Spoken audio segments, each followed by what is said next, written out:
بسم اللہ الرحمن الرحیم۔ السلام علیکم ورحمۃ اللہ وبرکاتہ۔ عزیز طلبہ و طالبات، اسٹڈی سیکرٹس میں آپ سب کو خوش آمدید کہتے ہیں۔ ڈیئر اسٹوڈنٹ، آج ہم سبق نمبر 5 کلیم اور مرزا ظاہر دار بیگ جماعت نہم کی اردو کی کتاب میں سبق نمبر 5 کلیم اور مرزا ظاہر دار بیگ کا خلاصہ پڑھیں گے۔ اس سے پہلے ہم 4 اسباق کے خلاصے تیار کر چکے ہیں۔ خلاصہ کیا ہوتا ہے، یہ کتنے نمبر پر مشتمل ہوتا ہے، خلاصہ لکھنے کا طریقہ کار کیا ہے، ان تمام باتوں کی وضاحت ہم پچھلے 4 خلاصوں میں کر چکے ہیں۔ ڈیئر اسٹوڈنٹ، آج ہم پڑھیں گے سبق کا خلاصہ کلیم اور مرزا ظاہر دار بیگ۔ خلاصہ شروع کرنے سے پہلے ہم سب سے پہلے مصنف کا نام لکھتے ہیں۔ مصنف کا نام کیا ہے؟ ڈپٹی نذیر احمد۔ ماخذ کیا ہے؟ توبۃ النصوح۔ اور صنف کیا ہے؟ ناول ہے۔ یہ ہمارا مختصر سا تعارف تھا جو ہم نے سبق کے شروع میں لکھنا ہے، اور اس کا 1 نمبر ہے۔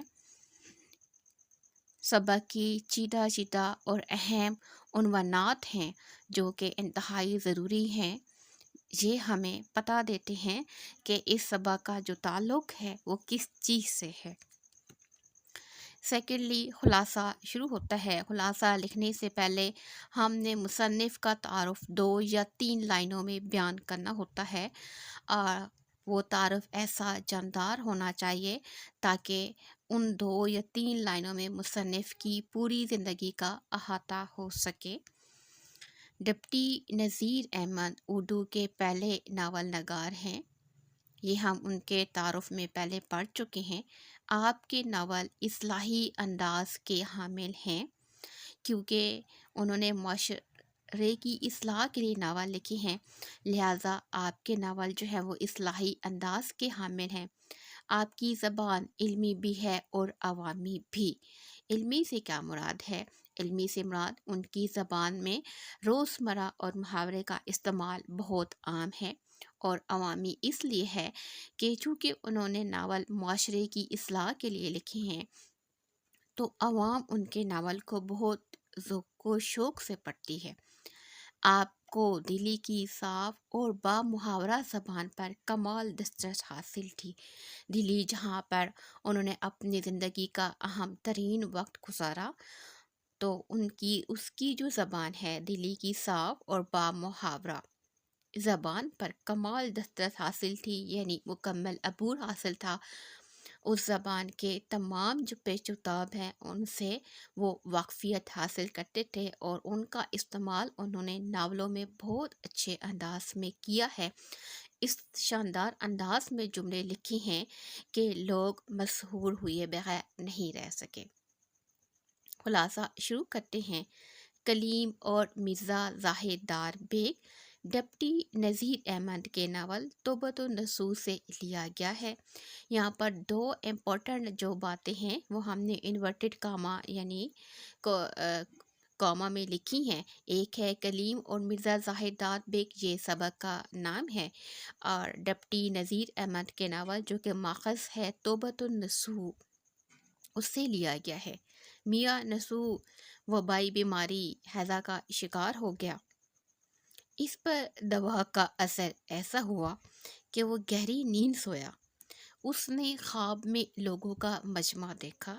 یہاں پر خواب کے لفظ کو ہم نے بولڈ کر کے لکھا ہے، کیونکہ خواب وہ ایک اہم واقعہ تھا جس سے ان کی زندگی میں بہت سی تبدیلیاں رونما ہوئی ہیں۔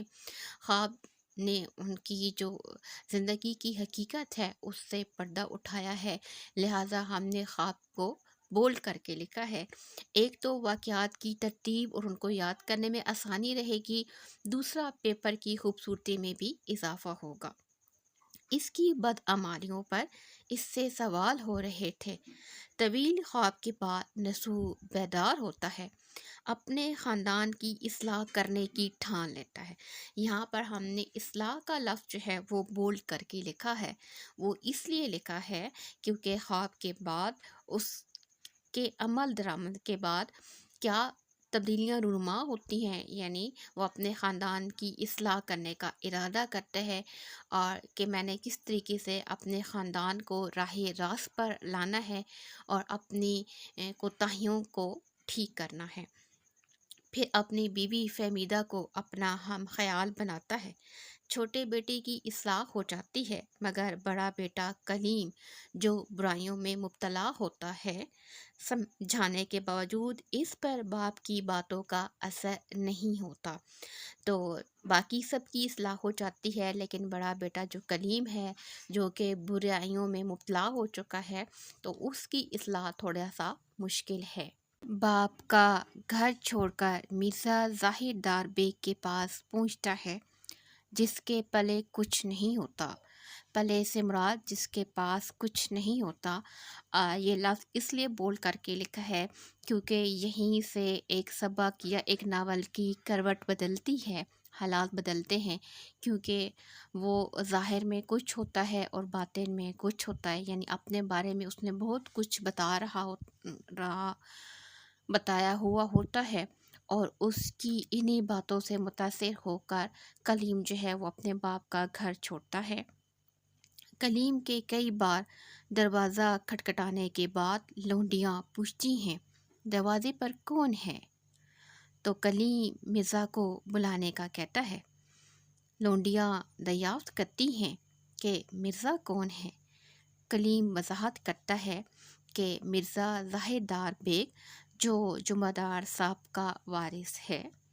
تو وارث کی کہانی بھی سبق کے اندر شامل ہے کہ وارث وہ اپنے آپ کو کس طریقے سے شمار کرتا ہے، لہذا اس لفظ کو بھی جو ہے وہ بول کر کے لکھا ہے تاکہ اسٹوڈنٹ کو سبق یاد کرنے میں آسانی رہے، یعنی خلاصہ یاد کرنے میں۔ اس پر لونڈیاں کہتی ہیں، جمعہ دار صاحب کے ورثوں کو اللہ سلامت رکھے۔ ظاہر دار بیگ کون ہوتا ہے؟ وارث بننے والا۔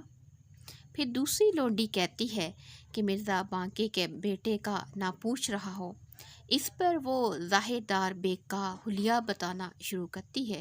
حلیہ اس لیے لکھا ہے تاکہ اس کے ذریعے سے مرزا ظاہر دار بیگ کی پہچان ہو سکے کہ اس کا رنگ زرد، آنکھیں کرنجی، قد چھوٹا اور دبلا پتلا ہے۔ کرنجی آنکھیں ہم سبق کی ریڈنگ میں بتا چکے ہیں اور اس کے حلیے کی وضاحت بھی، لیکن بنا سنورا رہتا ہے۔ تو یہاں سے ہم پیراگراف میں جو 3 اہم باتیں تھیں وہ پوائنٹ کی ہیں، یعنی بول کر کے لکھی ہیں، تاکہ جب ہم خلاصہ تیار کریں تو اس وقت یہ واقعات ہمارے ذہن میں ترتیب کے ساتھ آتے رہیں۔ کلیم کی تصدیق پر وہ پچھلی طرف اس کے کچے مکان کا پتہ بتاتی ہے۔ کلیم کی آواز لگانے پر بلانے پر ننگ دھڑنگ مرزا ظاہر دار بیگ باہر آتے ہیں، پھر شرمسار ہو کر کہتے ہیں، کپڑے پہن کر آپ کے ساتھ چلتا ہوں۔ کلیم رات رکنے کا ارادہ ظاہر کرتا ہے۔